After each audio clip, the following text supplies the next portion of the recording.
The national debt is projected to reach an eye-watering 194% of GDP, yet Congress is locked in this cyclical, high-stakes battle over just keeping the government lights on. And this battle, it really reveals just how far lawmakers feel they have to push, procedurally to force some kind of fiscal accountability. Welcome to the Deep Dive. You've sent us a challenging stack of sources this week. They detail, well, both the immediate chaos in Washington and this overwhelming long-term fiscal disaster just waiting in the wings. Our listener wants to understand this really complex political fight, the shutdown threat, the policy riders, the brinkmanship, and how it connects directly to the massive underlying, $100 trillion debt crisis. That's what's truly driving the need for structural reform.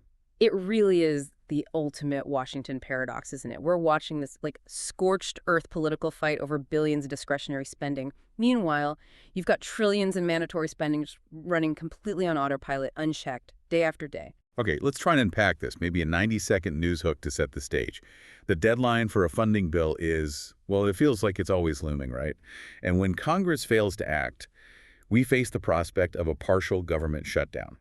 Right now, for instance, the House has already passed a GOP continuing resolution, a CR, to fund the government. Passed it razor-thin, 217 to 213. And what's fascinating here is the immediate political theater, that funding bill. It's pretty much dead on arrival in the Senate, not because majority opposes it necessarily, but because of procedure. Yeah. Republicans are already branding this potential failure a Schumer shutdown. They're arguing that the minority leader and Senate Democrats are, intentionally blocking a floor vote on the House CR. Right. And for listeners maybe less familiar with Senate procedures, that block is purely tactical, isn't it? The Senate needs 60 votes to break a filibuster to move legislation forward. Republicans currently hold a 53-47 majority. They just can't get to that 60-vote threshold on a party-line bill like this. Exactly. So Democrats are using that filibuster power to push back.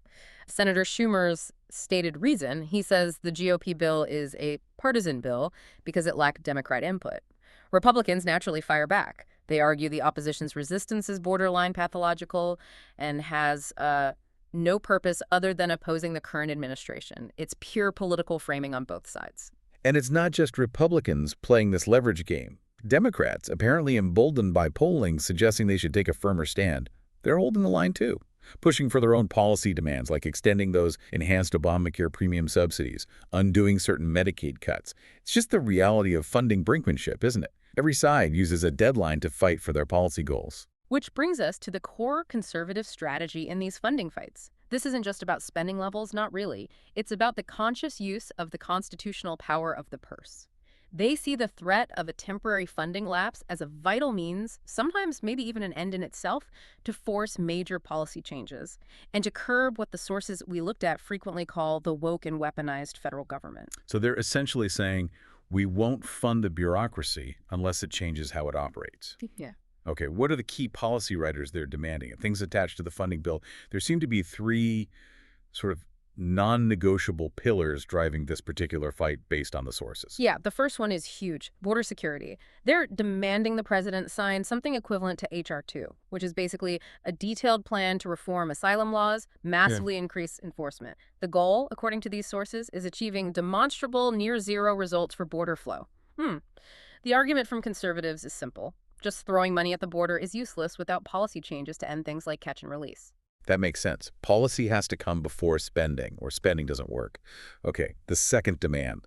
It targets the core machinery of federal power, de-weaponizing the government. When conservatives use that term, what are they actually asking for?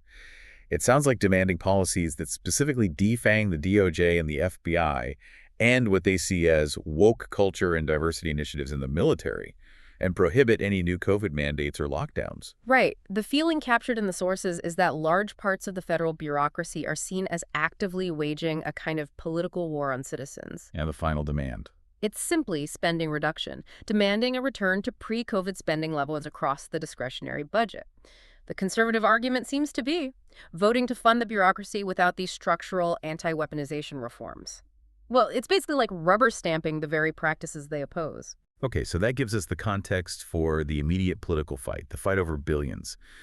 But let's connect this high-stakes maneuvering to the truly frightening elephant in the room. Why is this budget fight so urgent beyond just the immediate politics of who gets blamed for a shutdown? Right. We need to zoom out here because the crisis is, well, it feels existential, and it's measured in trillions, not billions. If we connect this to the bigger picture, annual budget deficits are projected to blow past $1 trillion soon. They're quickly heading toward $2 trillion, maybe even $3 trillion within the next decade or so. Those numbers are just so big they feel abstract until you think about the long-term impact. Precisely. And listen to this truly striking statistic from the sources. Social Security and Medicare alone face a combined $100 trillion cash deficit over the next 30 years. That is just a massive fiscal black hole. It just can't be ignored. $100 trillion. Wow. Okay, so that figure is the core problem. And without significant reform, which is supposedly what this shutdown fight is ultimately about, forcing change, the national debt is projected to reach an unprecedented 194% of GDP within 30 years. If that happens. I mean, the interest on that debt alone could eat up 40% of all tax revenues. Is that right? That's what the projections show. Imagine that. Almost half of every dollar you pay in taxes going just to pay interest to bondholders. And here's maybe the most shocking detail from the sources we read. The entire increase in long-term debt.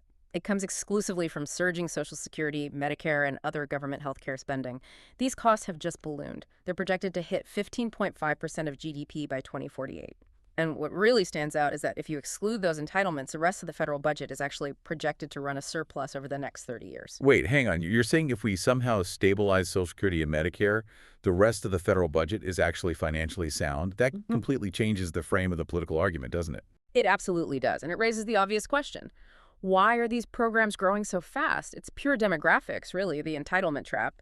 Between 2008 and 2030, you've got 74 million baby boomers retiring. The ratio of workers paying in to retirees taking out has fallen dramatically. It was 5-to-1 back in 1960, and now it's less than 3-to-1. And we are heading towards a dangerous 2-to-1 ratio by the 2030s. Fewer workers supporting more retirees, plus ever-increasing medical costs. Okay, this sounds, well, almost insurmountable. Yeah.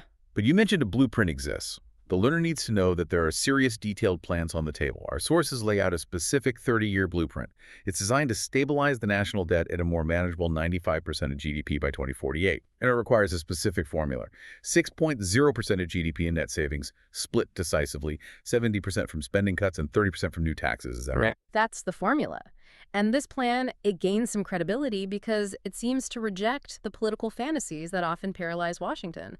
It dismisses what the sources call the conservative fantasy, the idea you can solve this just by, I don't know, eliminating foreign aid or all non-defense welfare.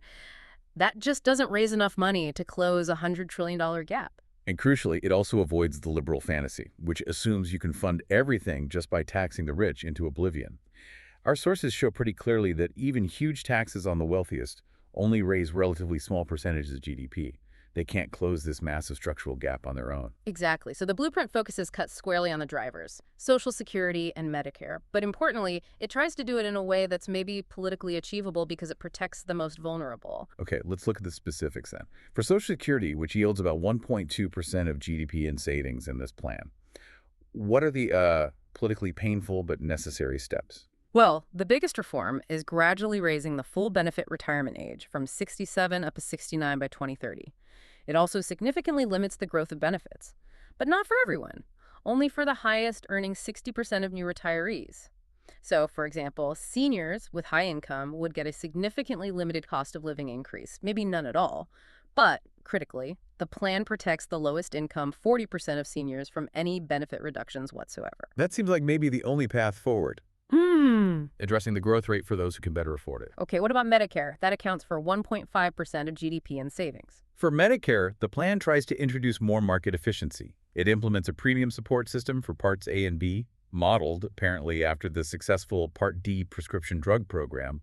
The idea is that competition drives savings. And in tandem with that, it gradually raises premiums based on post-retirement income until the top 20% of earners cover 100% of their plan costs. So again, higher earners cover more of their own bill. And then the final 30% gap is closed by taxes, the tax component. Correct. To bridge that final gap, some broad-based taxes have to rise, but in a limited way, according to this plan. It requires a modest 1 percentage point increase in the Social Security and Medicare payroll tax, plus an income tax surcharge on earnings above the current payroll tax cap. And the plan basically acknowledges that this is the necessary compromise. Conservatives might have to concede this 1.5% of GDP in broad taxes now, or risk a much worse debt crisis later that forces, say, a massive VAT or huge payroll tax hikes that would hit every single working American much harder. Okay, so we have this blueprint, but lawmakers clearly aren't implementing it. Instead, they're stuck fighting over the funding deadline again.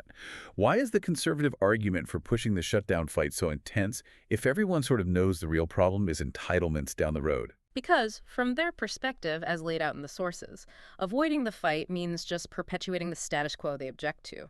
Remember, only about 27% of federal spending is discretionary, the stuff Congress votes on each year. Mandatory programs, that's 73% of spending, things like Social Security, Medicare, they run on autopilot. They continue even during a government slowdown. And furloughed federal employees, they typically receive back pay anyway. Right, but here's where it gets really interesting, according to the sources. The most serious impacts of a shutdown are often kind of hidden. They affect the defense industrial base, national security readiness, defense contractors, their supply chains. They do not get back pay. And time lost in production, like the F-35 line shutting down in a previous shutdown, that's just unrecoverable. It directly damages military competitiveness. And that's precisely the point the sources make for why some conservatives feel the fight is worth the risk. If it forces policy concessions on the border or holds the DOJ and FBI accountable, then maybe that damage is the price to pay. Now, commentary we read suggests that using a shutdown to force cuts is politically dangerous. It gives the public a civics lesson on everything the federal government funds: roads, public welfare, and that can paradoxically increase public support for the federal government. But for those focused on this idea of weaponization, avoiding the fight just ensures the powerful bureaucracy continues unchecked. So we've navigated the immediate partisan shutdown battle. We've discovered its deep roots in this $100 trillion entitlement crisis, and we've examined a serious, seemingly balanced blueprint for fixing it. The irony is just staggering, isn't it? They're whisking a shutdown over policy riders that are seen as necessary, partly because they're avoiding the much bigger necessary entitlement reforms. Yeah, this whole deep dive, it really boils down to a fundamental choice for the country. And it seems like a choice that has to be made in the next 10 years or so. Lawmakers can choose to act now, accept politically difficult reforms like slowing the growth of Social Security and Medicare for upper earners, stabilize the debt at 95% of GDP. Or they can continue this cycle of brinkmanship, miss the window on meaningful entitlement reform, and almost inevitably face the need for something much harsher later, like a VAT or massive payroll tax increases, reforms that would likely crush the middle class because the solutions just get exponentially harder every year they wait. You've seen the numbers laid out here. The system is unsustainable. The long-term solution requires, it seems, bipartisan pain. So the question for you to consider is, which poses the greater risk to the American economy? Is it a temporary government slowdown used perhaps to force necessary policy changes and maybe some fiscal reform? Or is it the guarantee of a $100 trillion debt crisis down the road that could fundamentally cripple the nation's future?